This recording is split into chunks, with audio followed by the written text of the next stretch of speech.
Hey guys, it's me.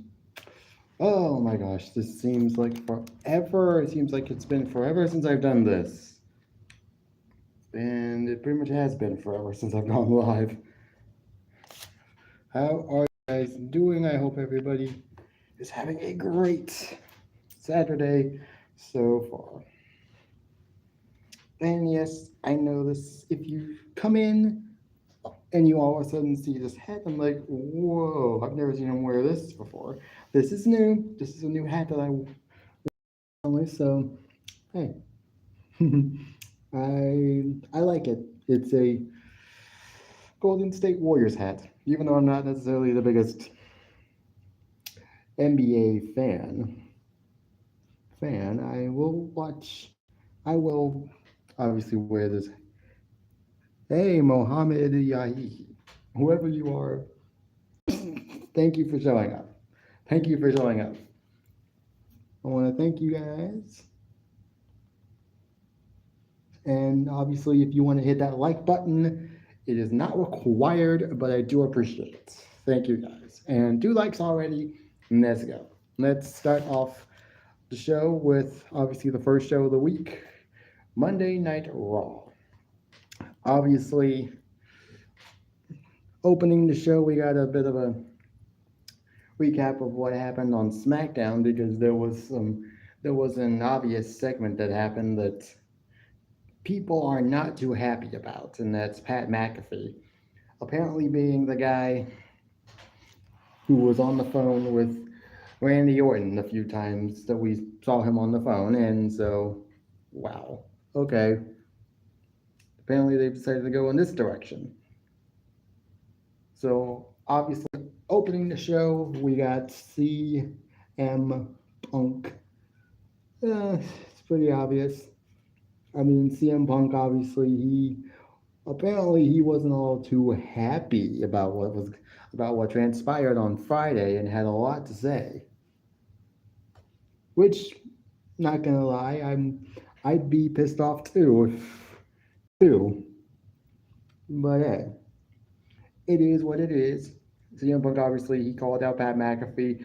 He called him Pat McAfee, which is I think the first time that a wrestler or even a personality's political views have been brought into wrestling, which I don't know if that should be happening, if they should be doing that. But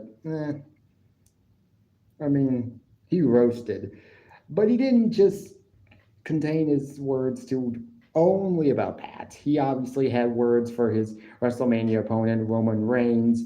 He had some words about The Rock. Oh, he's dragging The Rock into this. A lot of people were under the impression that maybe The Rock was behind the guy calling Randy Orton, which would have made more sense. But then also, The Rock would have had to commit to this storyline, would have had to actually show up. And he did not last year when it came to John Cena's heel turn. And that in turn caused the heel turn to fail. All because Rock thought, oh, I played my part. Now it's about them. You're the reason why it's about them. You were the reason as to why it was about them. You were the reason for the heel turn. Like, no. But yeah. But it is what it is. Great opening segment with Punk. Also, after this, we got backstage. We went backstage with the Vision and ISO Speed. Well, well, this is going just as I expected it to. Obviously, ISO Speed is still apparently somewhat cursed by Danhausen. So things have not been going his way as of late. Obviously, he would accompany Paul Heyman, he'd accompany Logan Paul and Austin Theory out to ringside for Austin's match against LA Knight tonight, which is the next thing we got. LA Knight versus Austin Theory. Match lasted about 12 minutes. It was a good match, actually. It was a good match. Austin Theory actually got a surprise win over over LA Knight, which I did not expect to have happen, but hey, it is what it is. But hey, after the match, though, obviously it wasn't. Obviously, Vision didn't exactly get to celebrate all that much because LA Knight and the Usos then came out, obviously, and then LA Knight proposed a 6-man. Hey Austin, glad you're here. Thank you for being here, and I'm guessing that was your fourth like. Can we get to 5? Please, can we get to 5 at least? Because then LA Knight would propose a 6-man tag team match for WrestleMania. LA Knight and the Usos versus ISHO Speed and Division, which is Logan Paul and Austin Theory. And yes, the match would be made official for WrestleMania. Great. And now we know that it's going to open night 1 of WrestleMania. Great. Get that match out of the way. LA Knight gets a match on WrestleMania. Everybody's happy. We get the match out of the way quickly, and we don't have to worry about that match happening later on in the show. I actually like heel Pat McAfee. Ooh, excuse me. Excuse me, I just burped. Obviously, Today I've been drinking this frosty lemonade, which is obviously a combination of both a lemonade and a Sprite-esque drink. So I'm gonna be maybe burping a little bit every now but hey, don't hate me for it. Don't hate me for it. Obviously, the next thing we got was we got a AJ Lee sit-down interview with Michael Cole. This obviously didn't exactly end very well. Yeah, I like Cody Rhodes. Hey, Denise Vlogs. Hey. Hello. Don't think I know you very well. I don't think I know you that well, but hey, thank you for coming. If there's anybody here who wants to hit that like button, feel free to do so. It's never required. I've said it. I say it basically every time I go live. It's never required, but I always appreciate the likes if you want to. Obviously, this didn't go exactly as planned because Becky Lynch then decided to come in, and then she decided to conduct the interview herself. Great. This wasn't bad or anything, but it could have been a lot better. I'm just ready for this match. I'm ready for this match at WrestleMania, and I'm ready for the feud to be over. But yeah.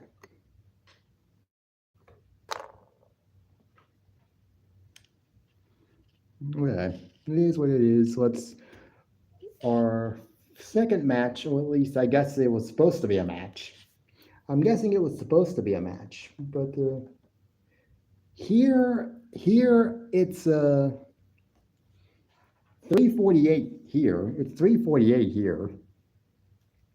So, but yes, don't forget to share if you want to. You don't have to, obviously, but don't forget to share if you want. And like the video, obviously. We got JD McDonough versus Finn Balor, or at least I'm guessing we were supposed to, but obviously the match didn't happen because Dominic Mysterio would then just blindside country. Oh, I'm in the United States. I guess you're not from the United States, but I'm in the United States. Virginia, to be specific.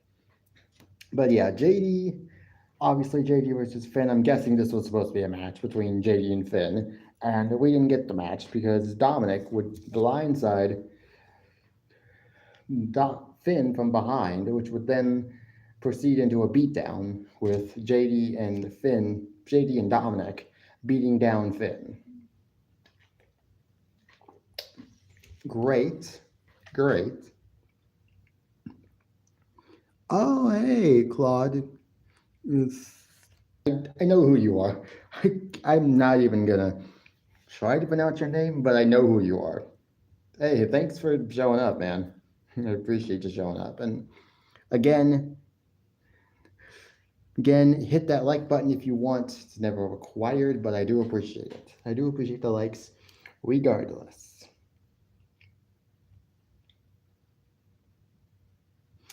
After this, obviously, we got Los Americanos.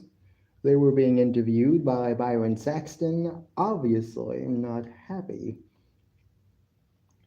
Obviously, they were not happy about the fact that they were potentially snubbed. They were snubbed from WrestleMania.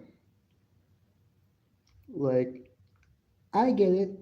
I would definitely be a little pissed off if I wasn't competing at WrestleMania, but obviously I'm not a WWE superstar. I'm just a fan. but I get where those Americanos are coming from. But yeah.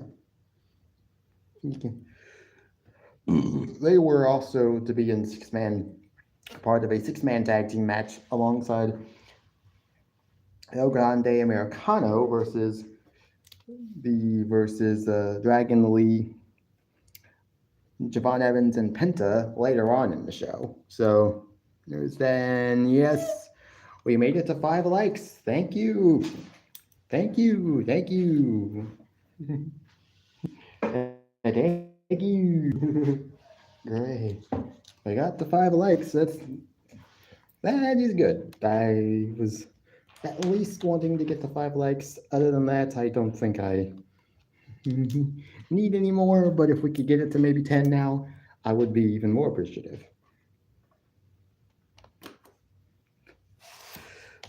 Obviously, we got Bayley. We got Bayley versus Lash Legend.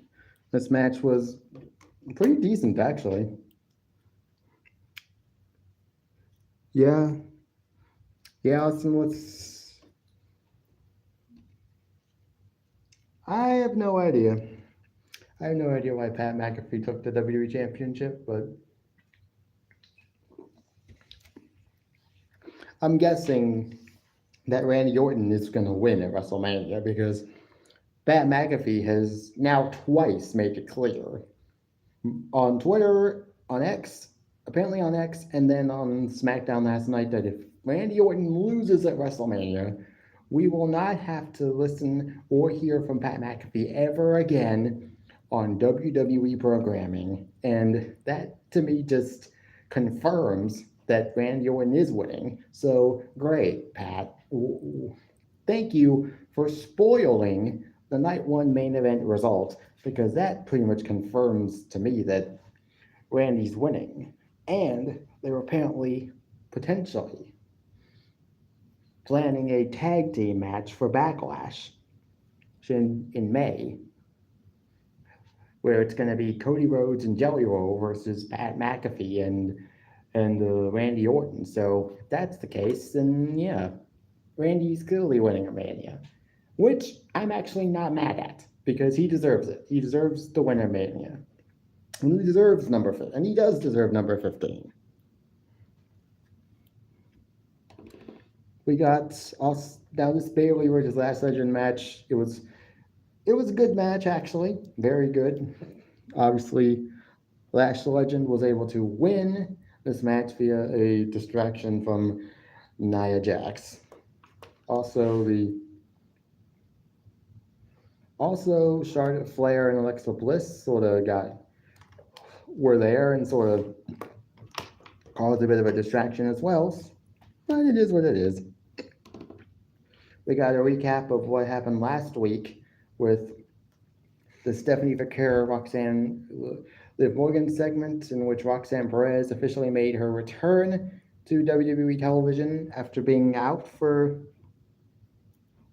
a period of time because she had a, I think it was an abscess or just something that she had to have removed from her body, and it took her off television. And they had to take her off television for a period of time. But she's back now. I can't wait to see what she does.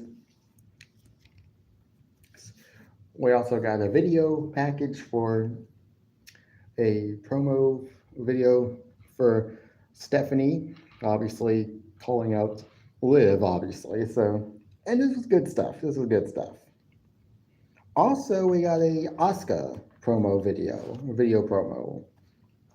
She obviously had a lot to say to Io Sky, and obviously this match apparently has been rumored for Mania, but also from what I have heard, they were potentially going to hold off on this match if the Bellas weren't going to be able to be at WrestleMania, because then they were just going to just insert the Kabuki Warriors into the women's tag team fatal four-way match. But hopefully we do get this match of Io Sky versus Asuka, because I would love to see this match. Match practically writes itself. Story practically writes itself. So it's not like we would need like a full month of build. But hey, it is what it is. They got Rhea Ripley and Io Sky versus B-Fab and Michin. Obviously, this match lasted about 11 minutes. It was good. That's all I'll say.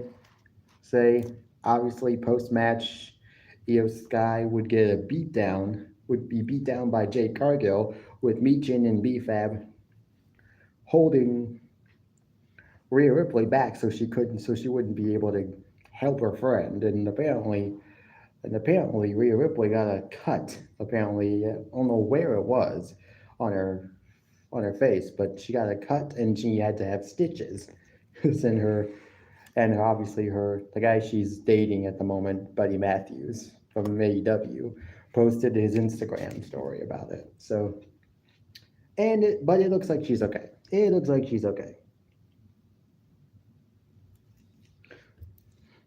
I don't care about ISO speed.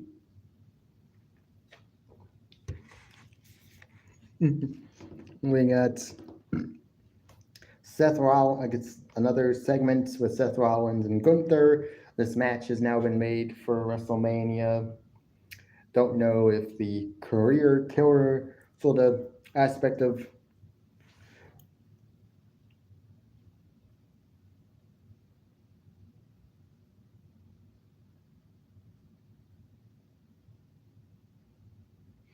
okay, what's going on here?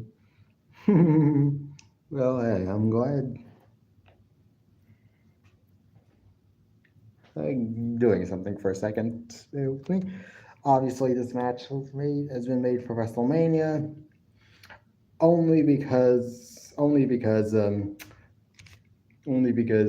Braun Breaker is not medically cleared for WrestleMania, so that makes perfect sense as to why this match is happening. Also, there was concern that Rey Mysterio might not be ready for WrestleMania, but apparently now he is ready for WrestleMania, and I don't know why they're gonna have him inserted into the IC title ladder match. Good for him. We got a Finn Balor another video promo, this time from Finn Balor. Oh, hi, Joe Shipley. Surprised you're here of all people. What the hell? I did not make you a standard mod. Oh, and you are not an approved user. Apparently, someone thought I'd put. Thank you. Save that.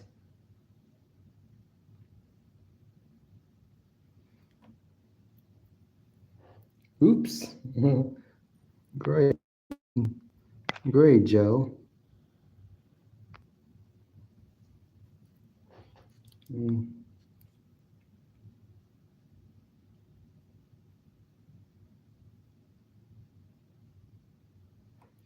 Okay, we got. Oh yeah, Finn Balor. I got distracted for a second. We got.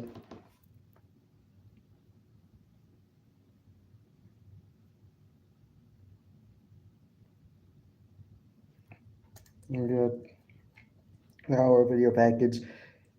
He's bringing back the Demon. The Demon is returning to WrestleMania. I am so excited for this. The Demon Finn Balor will be returning to WrestleMania, and I cannot wait to see that. Obviously, I don't. Obviously, I want the Finn Demon to win at WrestleMania. We will see what happens. We got a backstage segment with Gunther and Paul Heyman. Paul Heyman is very much happy with what's been happening. Thank you, Joe Shipley, for being here. I didn't expect you to be here, but thank you. But thank you. Yeah. And obviously we got now Gunther decided to say something to Paul Heyman, which I thought was very interesting. He said, you owe me much more than just a simple thank you. I am getting the impression that we are getting a favor out of Gunther, and that this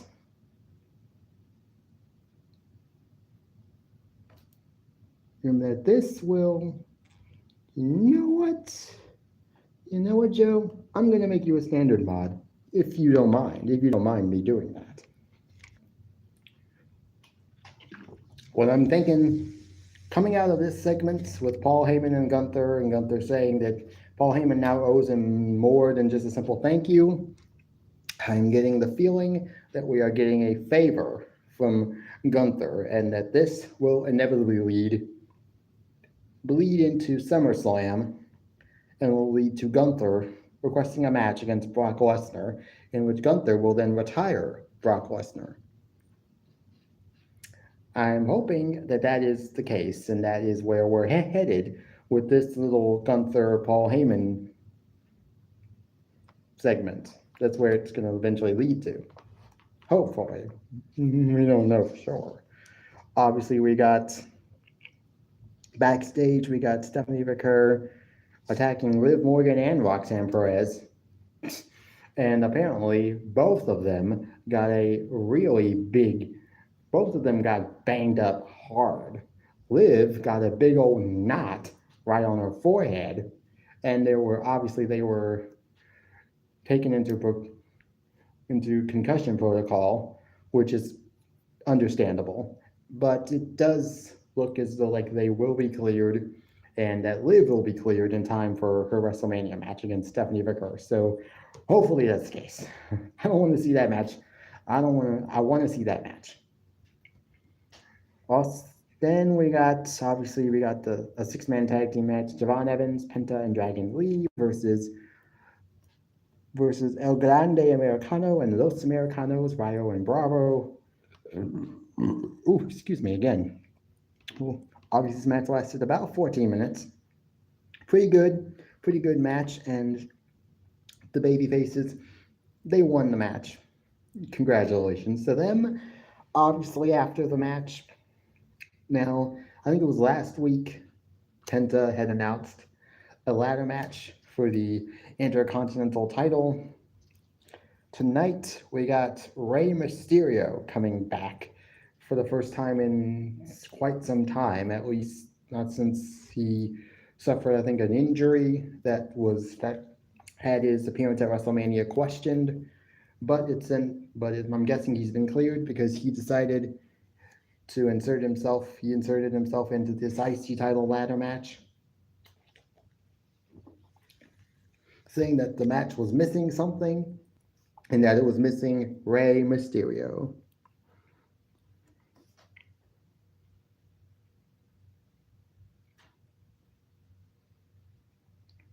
We got the Penta is the current champion.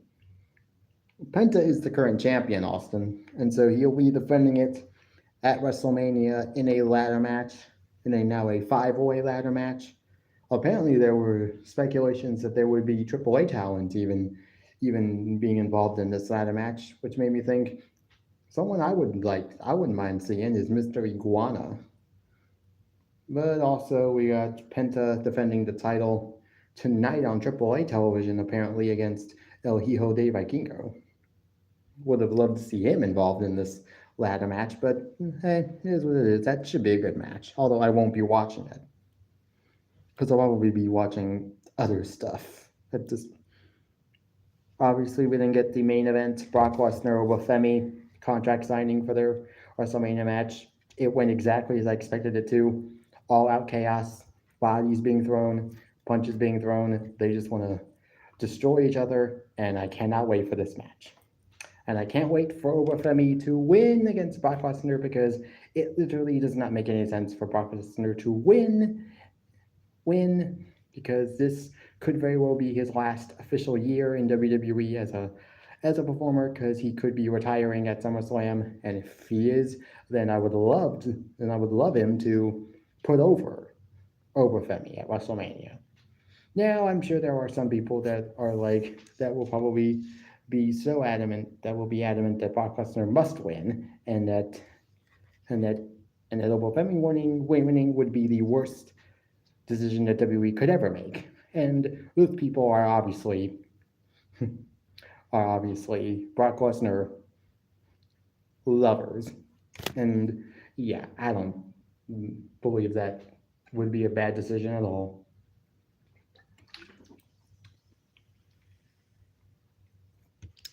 Now, as far as Monday Night Raw goes, if I had to rate it, I'd give it a 7 out of 10. It was a very good show. It was a very good show. Not perfect, but pretty darn good. Then we get Tuesday NXT. This is the first NXT. This is the first. Hey, Vin for Darwin 382. Hey, glad to have you here, man. What's good? If you guys want to hit that like button, feel free to do so. It's never required, but I do appreciate it. Tuesday NXT. This is the first NXT since Stand and Deliver. We have two new main champions. New NXT champion Tony D'Angelo and a new NXT Women's Champion in Lola Vice. Tony D obviously opened the show, talked about Stand and Deliver, and obviously we got the usual suspects coming out, the other three participants in that Fatal 4-Way match from Stand and Deliver.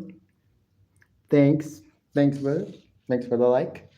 We got Joe Hendry coming out first, then we got Ricky Saints coming out next, and then Ethan Page came out last. Then we got, before anyone else could really say anything else, we got Dark State. Oh yeah, I did I did have some food videos on this channel. Maybe I should do those a little bit more. Maybe I should do a little bit more of those. Who knows? But hey, this is the first time I've been live in 3 weeks, apparently. I've either been busy or my phone. Usually I like my phone to be at least 100% by the time I go live, because in that way I don't have to worry about my phone draining too low, the battery draining too low. But it's okay. We got, obviously, this led to chaos and a big old brawl, even featuring some of the other NXT talent, and obviously after this, we were backstage with the four men from Stand and Deliver's main event. Robert Stone, obviously, he told these four men, Joe Hendry, Tony D, Ethan Page, Ricky Saints, that they will have a match at the top of the hour, at the top of the next hour against Dark State. So it would be a 4-on-4 tag team match. Was kind of wondering why they didn't put that in the main event, because that just screams main event match, because we've seen that match main event NXT before, where it's a number of different top stars versus Dark State. But then I forgot, oh wait, but then by the end of the final match, I was like, oh wait, we still haven't gotten Lola Vice yet, so she must be in the main event. Oh, hey, we're jamming. Hey. Didn't expect to see you here, but hey, thanks for showing up, man. I appreciate it. Oh, can we get this to 10 likes potentially? 10 likes potentially before the live stream ends.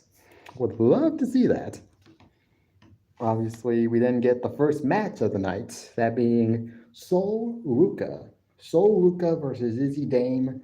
This, I guess, came about at Stand and Deliver after her match with Zarya. She was being interviewed by, I think it was Samantha. I think it was great. I can't remember who it was. She was being interviewed. Who was interviewing her, but she was being interviewed, and Izzy Dame obviously interrupted her. This then, I guess, led to this match being made official. Went about 10 minutes. Good match. At one point, Izzy Dame had the referee distracted, and Zarya, who Sol Ruka beat a Stand and Deliver, decided to interfere in the match and speared Sol Ruka right out of her boots, right out of her shoes. And so that allowed Izzy Dame to connect with her finisher and get a big win for her first match since that steel cage match. I think it was in Houston for the NXT Women's North American title. So she hasn't had a match, I think, since then. So congratulations. We got backstage. After this, we go backstage with the Vanity Project. Blake Monroe is with Robert Stone. Obviously, the Vanity Project, they show up. They aren't happy about the result of Stand and Deliver, and they feel like Blake Monroe should be the NXT Women's North American Champion, and that she always will be the champion. And they decided to give her a replica title belt that was custom made, and I don't hate it. It looked very on brand for Blake Monroe. So hey, congratulations to her for getting a replica title belt. Oh, well, hey, it is what it is. It's nice for her.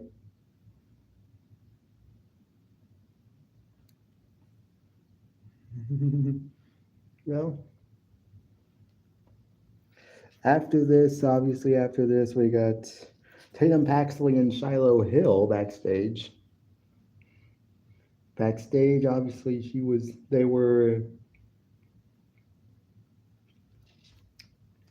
Obviously, they had a tag mixed. Also, Robert Stone announced a mixed tag team match between Blake Monroe and Jackson Drake versus Shiloh Hill and Tatum Paxley. So later on in the show, so that should be a good match. We then get Tatum Paxley and Shiloh Hill backstage. Obviously, they were celebrating. Both of them celebrated winning at Stand and Deliver, and obviously they, I guess, had heard about the mixed tag team match that Robert Stone had made official. So it is what it is. We got Jada Parker. Next up, we got Jada Parker cutting a video promo on Kalani Jordan. Obviously, the last match they had a match at MSG the Tuesday before Stand and Deliver. This, obviously, Jada won the match, but Kalani, post-match, we saw Kalani Jordan beating up Jada Parker backstage. So, obviously, that's this isn't over between them.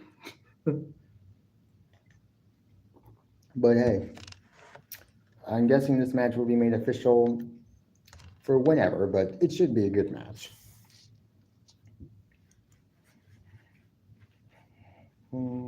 Yeah, we got Robert Stone.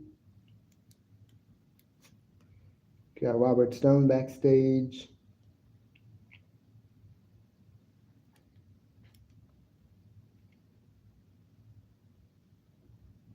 Got Robert Stone backstage with Tony D'Angelo. What was this? Oh, we got at the top of the hour, top of the 9 o'clock hour, we got the tag team match, the 8-man tag team match. Tony D'Angelo, Ethan Page, Ricky Saints, and Joe Hendry versus Dark States. This was about as chaotic as I expected it to be. Was just as chaotic as I expected it to be. The babyfaces actually won the match, which was surprising because I thought this is obviously one of those can they coexist situations. I mean, Tony D and Joe Hendry probably can coexist because they respect each other. It's just that Tony D won the NXT Championship. But I thought Ricky Saints and Ethan Page aspect of the tag team match would mean that they would implode, but they actually didn't. They won the match, although Tony D'Angelo did hit his finisher at the end, but then Ethan Page just blindsided Tony and then just stole the win for himself, which then led to Tony D laying out Ethan Page post-match. So, great. And then we get, obviously after this, we go backstage with Tony, after we go backstage with Tony D'Angelo talking to Robert Stone, obviously who wants a match against Ethan Page, which Robert Stone grants him, and apparently next week will be the start of a new 2-week special called NXT Revenge. First time hearing about this, but it should be good because we're getting because after the interference in the Izzy Dame match, we're getting Soruka and Zarya for the second time, and this time it's going to be a last woman standing match. So that match should be good. And now we got Tony D versus Ethan Page for the NXT Championship. I think that match is going to be on week 1, so should be good. Then we get the big man match. Keanu Carver versus Josh Briggs versus Jasper Troy. This match was every bit I expected it to be, and every bit of the match that I wanted. 3 of the biggest men in NXT at this moment. The only other man that's just as big as them, I think, is Osiris Griffin from Dark State. The big dude from Dark State, which I don't even remember his name, but hey, this match went 12 minutes, about 12 minutes. Great match, as I expected it to be. Keanu Carver did get the win by pinning Josh Briggs, which I assumed was going to be the case because Josh Briggs was sort of the odd man out in this match because Jasper Troy and Keanu Carver have been the more prominent men, big men, being featured. As far as the men in this match, Keanu Carver and Jasper Troy have been more featured prominently over the last month or so. So I sort of expected Josh Briggs to be the one to take the pin here, and he did. We then get a video promo from Callie Armstrong, who was the first Evolve Women's Champion. Obviously, she dropped the title to Kendall Gray, who has now officially dropped the title herself. Obviously, she's now an NXT superstar full time. So apparently, we're getting Callie Armstrong on NXT. I think it's next week. I don't know if this means she's going to be coming up to NXT on full time, because we've seen her on NXT before when she was the Evolve champion, but we might be seeing her join NXT full time now, much like Kendall Gray did. Obviously, we then get Shiloh Hill and Tatum Paxley versus Blake Monroe and Jackson Drake. This match lasted about 11 minutes, 12 minutes. Pretty decent match, actually. And I was kind of surprised they had Blake Monroe pin Tatum Paxley, which I'm guessing will mean that we're getting a rematch between these two. I really do hope that Tatum actually retains the title the second match in the second match if that's what they're heading towards. Because I don't know why they would have Tatum get pinned by Blake if they didn't plan on doing a rematch between the two of them. But hey, it is what it is. What it is. We also got Lexis King in a speed tournament match because the current champ Elio LaFleur was apparently has been injured, and will be forced to miss a few weeks. So we have to crown a new speed champion. So we got Lexis King of Birthright versus some guy named Chaz Starboy Hall, and apparently he's a superstar that's been on Evolve as of late, and recently debuted on Evolve within the last few weeks. So I'm very much interested to see what he does, and he was pretty good in this match. As short as it was lasted only about 2 minutes, but it was a speed match where they last only 3 minutes, so it was nothing really to talk about. Lexis King gets the win. Okay. We then get Robert Stone backstage, obviously talking with it's Sarah Schreiber, I think. Yeah, Sarah Schreiber was interviewing obviously even Robert Stone, talking about how he's been busy tonight, making all these matches official for in the upcoming weeks. Obviously, Robert Stone then started to dive into NXT Revenge, which is a 2-week special starting next week, starting this upcoming Tuesday. So, hey, I can't wait to see what the matches are, and the matches should be good. And obviously, we got the main event. Lola Vice came out to address the NXT Universe after winning the NXT Women's title. Obviously, as if I didn't expect it, as if I should have expected it, and I did expect it. JC Jane and Fatal Influence decided to interrupt. Obviously, JC was pissed off as she should be, as I knew she would be, about losing the NXT Women's title, and now she's gonna win it back and become the first ever 3-time women's champion. This obviously led to Robert Stone making a rematch official for NXT Revenge. Can't remember which night he said it was going to be on, but hey, should be good. I hope Lola retains, because I feel like Fatal Influence should just go up to the main roster already. They've done everything, and now it's time for them to move on. If I were to rate NXT this week, I'd give it a 7 out of 10 as well. Very good show. Very good show. Now AEW Dynamite. Wasn't very good this week. Is it ever good? Is it ever good? It hardly ever is. But it is what it is. We got, obviously, to open the show, we apparently got Death Riders beating up on Will Ospreay in the parking lot. This then led to some backup apparently showing up for Will Ospreay in the form of his wife, Alex Windsor.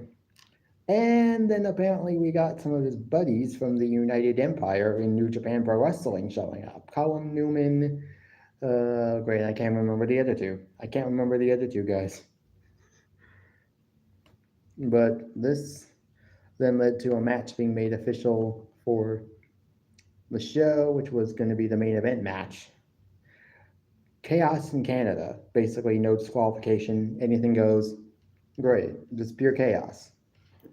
Ooh, excuse me again.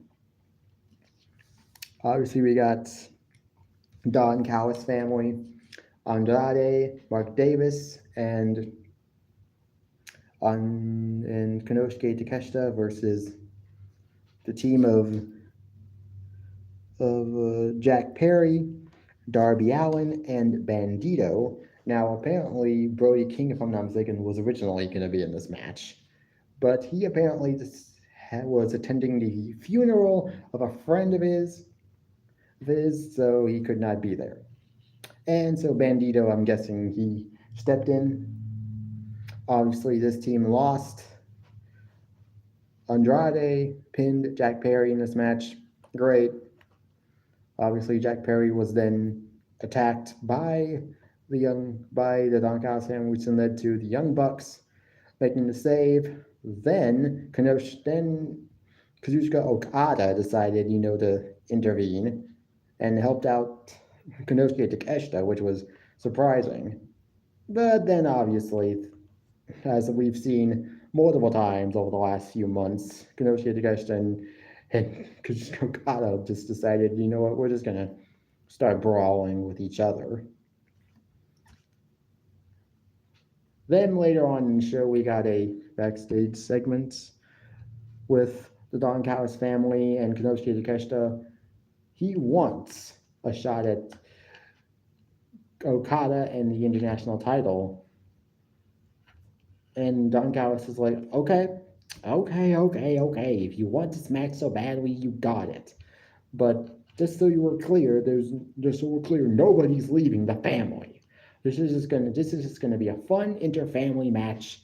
But I'm gonna need you guys to be on the same page at Dynasty because you're gonna face the Young Bucks. So at Dynasty, we're getting Kazuchika Okada and Konosuke Takeshita versus the Young Bucks. I doubt that match should be good, but I doubt that Konosuke Takeshita and Okada are going to be able to work well as a team. Can they coexist? I don't think so.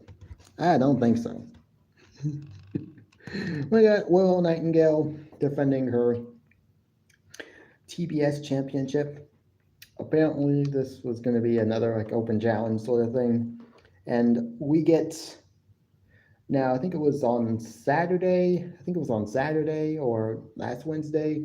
We got Will Nightingale versus a returning Hikaru Shida for the TBS Championship. Tonight we get Will Nightingale versus another returning superstar, Queen Aminata. Match was decent, and Willow obviously retained. Great. We then get Chris Jericho. He has now made his official AEW return, which means no WWE return within the next year or so.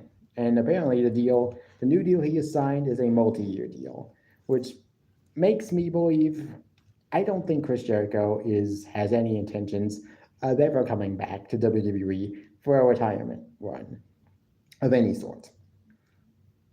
This new multi-year deal is making me think that Chris Jericho just wants to end his career in AEW, and that's just going to be the end of it. And if that's the case, then we're just going to have to accept Chris Jericho's wishes to want to end his career not in WWE.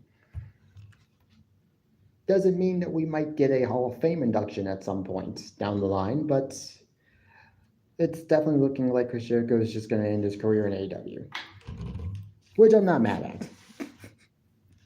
Obviously, he came out to talk about his new deal with AEW and that he's back, which then led to Ricochet and The Demand, who are not in demand, by the way.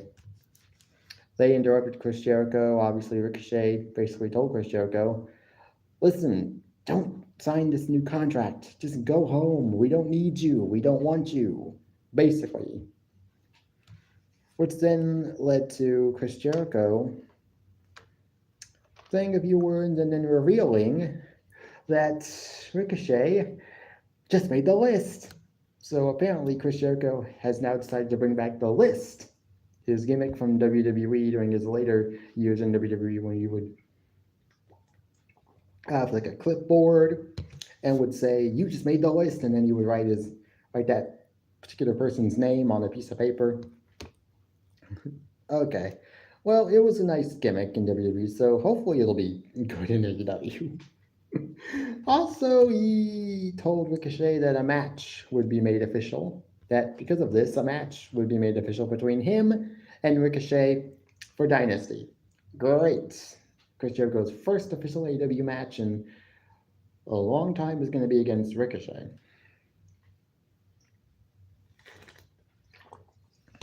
Then we get, obviously we got Adam Copeland and Christian Cage.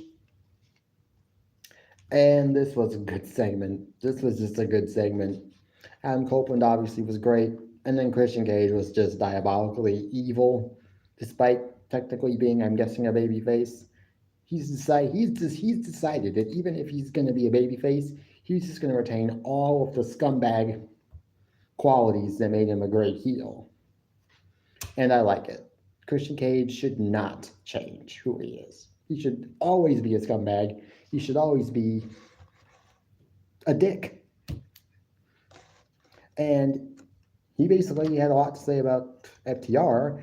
Also, he said that recently FTR have been very naughty.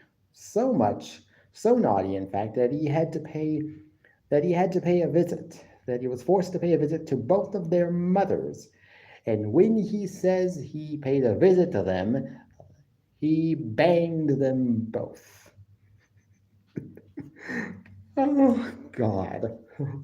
Christian Cage, yeah, I'm just gonna say it again. Christian Cage should never be anything other than this. I'm sorry, he should never change. Just because he's a babyface doesn't mean he should change who he is. He also warned Stokely that he might have to go visit his mother too. Now, obviously, this led to FTR and Stokely beating up on Cope and Christian, which made perfect sense. I mean, why would FTR just allow Christian Cage to say stuff like that? But hey, it was a good segment. It was probably the best thing on this show. Besides the main event segment, of course. We got Tommaso Ciampa versus Mascara Dorada.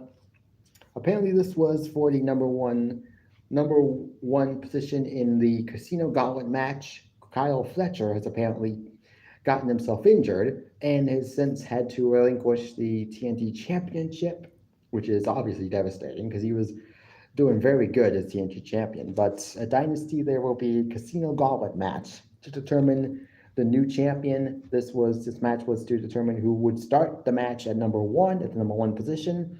Tommaso Ciampa won the match. It was a good match. Nothing much more to say here. We then get Tekla. Apparently, Tekla was backstage being interviewed.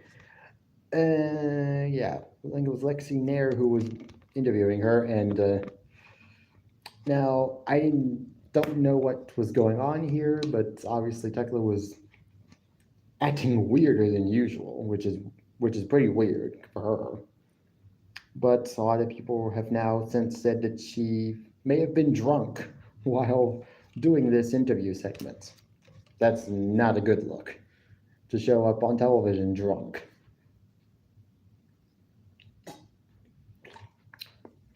Hey, here's what it is. Also, we got Death Riders versus United Empire Chaos in Canada match. Anything goes. Great. United Empire actually won the match with Will Ospreay pinning Jon Moxley, the guy who he will be facing at Dynasty for the Continental Championship. And I'm guessing, you know what, that just tells me that Jon Moxley is winning at Dynasty, because why would the champion lose twice in the span of only a few days? So great. Will Ospreay pins Jon Moxley on Wednesday. That means Jon Moxley will pin Will Ospreay tomorrow, because the pay-per-view is tomorrow.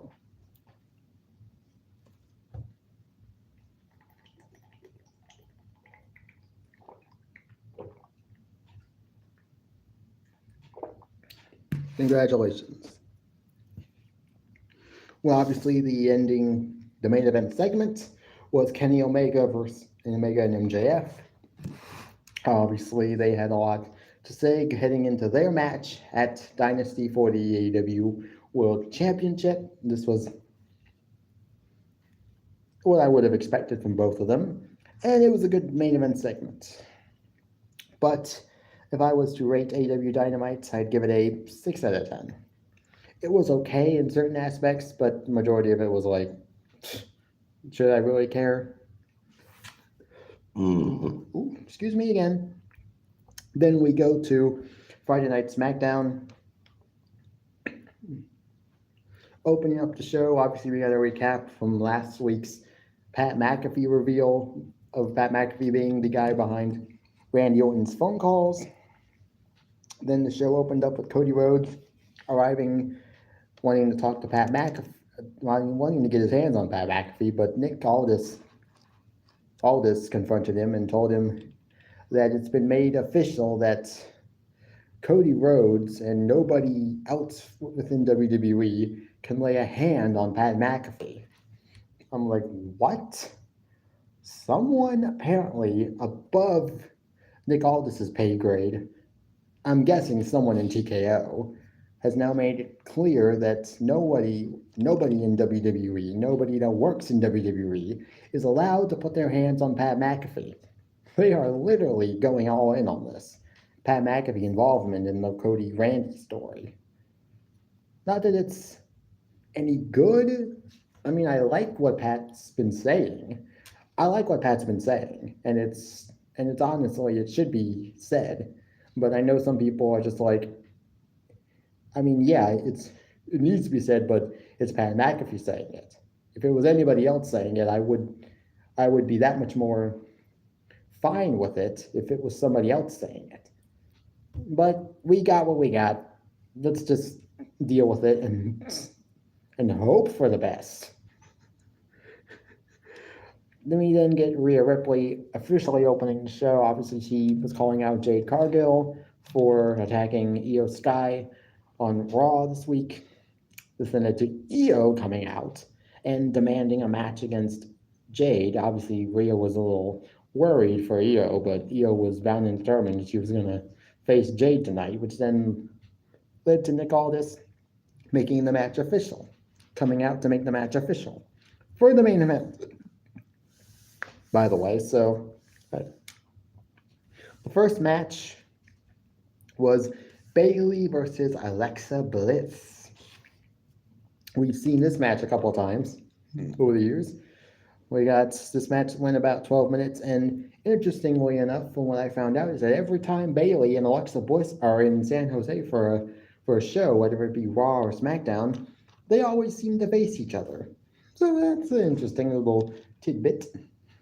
The match obviously ended with Bayley being distracted by Charlotte Flair, which led to Alexa Bliss getting a surprise roll-up win, which is not bad. I'm okay with that, with this. But hey, good match. It was a good match. After this, we got a recap of last week with Sami Zayn defending his newly won United States Championship against the former champ that he took it from, Carmelo Hayes, which obviously resulted in a loss via an unexpected Trick Williams. Obviously, Trick Williams tried to get involved.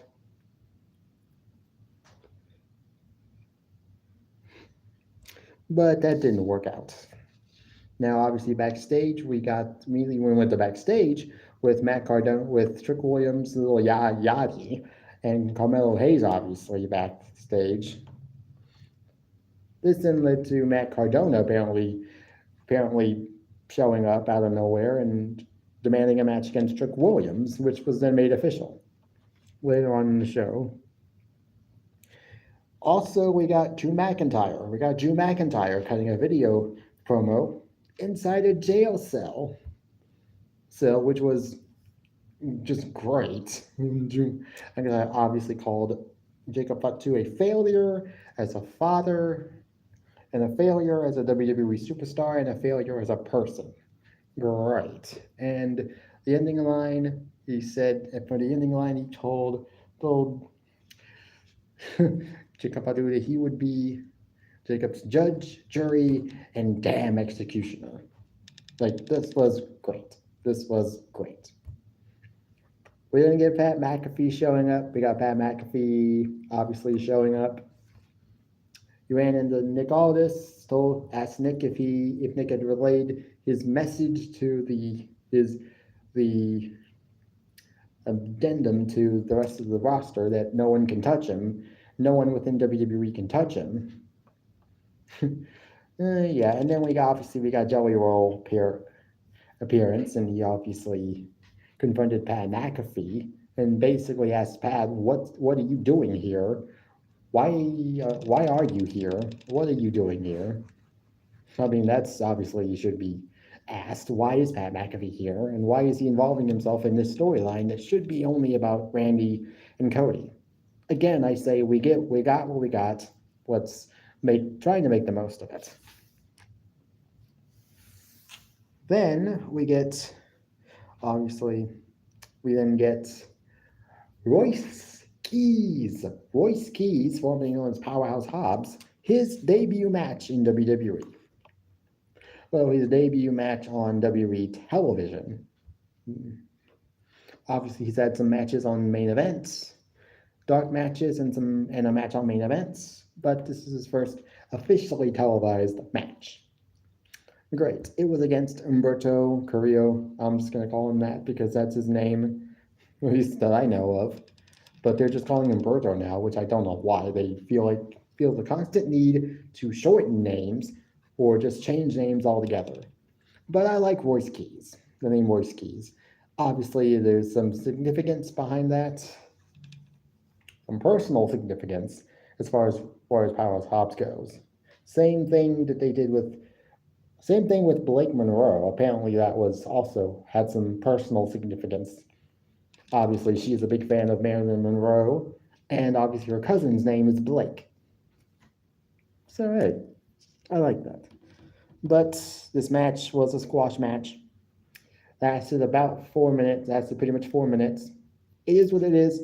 Wasn't much to really talk about, but his finisher, obviously, he landed a beautiful spinebuster for the win. And hey, congrats to Royce Keys on winning his debut match on SmackDown. So we then get the obvious segment. Then we get the obvious segment out of the way with Pat McAfee. Obviously, he was there to. Apparently, he decided to, and I kind of expected him to call out CM Punk for his comments on Monday, but I didn't expect him to take like 6 minutes talking about him. I mean, who are you feuding with, CM Punk or Cody Rhodes? He spent more time talking about CM Punk than he did talking about Cody Rhodes and Randy Orton, the guy he's supposed to be in cahoots with. Obviously, this led to a bunch of really just downright nasty comments being made by Pat McAfee, which then led to Cody Rhodes coming out. Cody Rhodes then said some equally destructive bars. Then he decided to start leaving. And then Pat McAfee decided, you know what? I'm not going to let you just get in the last word. And even referred to Cody Rhodes as an elite level. Something about this leaving, how he leaves, doing his stuff, he leaves. He leaves and just and even brought up Stardust. Wow. Stardust got a mention in 2026. Obviously, this led to Randy Orton revealing that he had attacked Joey Roll backstage. Eventually led to another beatdown between Pat and Randy, which then led to Pat McAfee taking the WWE Championship and putting it on his shoulders and walking out with Randy Orton. Great. We're even more confused now. But again, I say, we got what we got. Let's make the most of it. And hopefully it turns out good. We then get Jacob Fatu backstage with Solo Sikoa. apparently, obviously, Solo had some things to say to Jacob regarding Drew McIntyre's video message that every time Drew McIntyre brings up your past, it just makes the family look bad. He then basically sets up a match between Tama Tonga and Jacob Fatu for later on in the show. That match was bound to be good. Obviously, we then get The Miz and Kit Wilson backstage with Nick Aldis. Obviously, they've been cursed, and nothing seems to be going right for them as of late. And obviously, Nick Aldis made the announcement that Danhausen would have his debut match tonight against Kit Wilson. Great.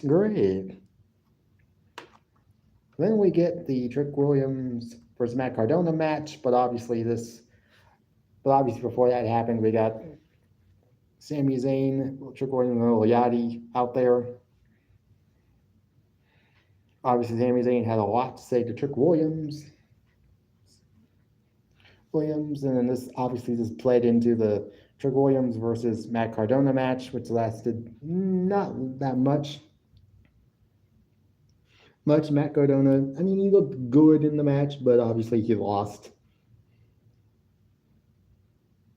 Went about 11 minutes or so, and about 12 minutes or so, but obviously Trick Williams won. I could see Trick Williams winning the United States Championship at WrestleMania. I could see that happening. We then get obviously Danhausen and R-Truth Danhausen segment, which I've been waiting for since Danhausen came into WWE, because I felt like that's probably a segment that we desperately need, and we definitely could use a Danhausen R-Truth tag team at some point. R-Truth was obviously had a booth set up where he was explaining to people how to download the ESPN app and how they can watch WrestleMania this year on the ESPN app. Basically, he's done that now 3 times. I think this is like the 3rd or 4th time they've had this sort of segment where R-Truth has a booth and he's explaining to people how to watch WWE on the ESPN app. I mean, hey, it's nice because I'm sure not everybody has ESPN, and I'm sure not everybody would know how to watch WWE on ESPN, so it's nice. And obviously then we get the Danhausen versus Kit Wilson match, which was about 4 minutes, and that's probably for the best. Danhausen is not the best wrestler from what I have seen from his stuff even in AEW that I've seen. He's not the best wrestler, but he's good. And this match went about as expected. It involved him cursing Kit Wilson at the end of the match, which then caused a pyro malfunction, which obviously helped Danhausen get the win via a big boot. And it is what it is. Congratulations. Obviously, we got Jacob Fatu versus Tama Tonga. This went about 14 minutes, and this was a very good match. Jacob Fatu obviously got the win, but after the match, Drew McIntyre would then come out and just attack Jacob Fatu. He would then handcuff Jacob Fatu and then would just proceed to beat him down even more. And I thought this was a great post-match beatdown. And this is probably one of the other few WrestleMania feuds that's been booked pretty great, if not perfect. But hey, it is what it is. Obviously, we didn't get the main event, Io Sky versus Jade Cargill. This match, it lasted about 11 minutes. I actually kind of expected a Asuka interference potentially too. That is, if Asuka and Io Sky was still planned for Mania, because obviously the Bella Twins and their status was sort of up in the air for a while after that after an apparent injury that Nikki had suffered during a match on Raw. I think it was on either on Raw or SmackDown, but it put their status at WrestleMania up in the air. And if they weren't going to be able to compete at WrestleMania, then they were going to just insert the Kabuki Warriors into the women's tag title match. Obviously we got a video package last night for the women's tag team titles involving the women involved in the tag titles, and the Bella twins were in this video package. So I'm guessing they are cleared, and they will be competing at Mania, which then means that Io versus Asuka could potentially happen, and the match could be made official this Monday night on Raw. Hopefully, that's just what it is. But no interference from Asuka in this match. Io lost clean. Jade was obviously going to beat down on Io some more, even though she didn't have her backup with her. Then Rhea obviously came out, was not going to allow Jade to get another beatdown on Io Sky, and that's how the show ended. If I were to rate last night's SmackDown, I'd give it a 6 out of 10. Obviously, honestly, the Pat McAfee segment was bad in a lot of people's minds. I kind of liked it only because I liked what he was saying. What Pat McAfee was saying. Not that I liked any of the other stuff, but I liked what he was saying. And not everything was great, but at least it was okay. That's it for today's live stream. Hope you guys enjoyed it. I know I will. I know I did. And I will be doing a new movie review video immediately following this, and it will be premiering tomorrow on my channel. So until next time, see you guys later, and peace out.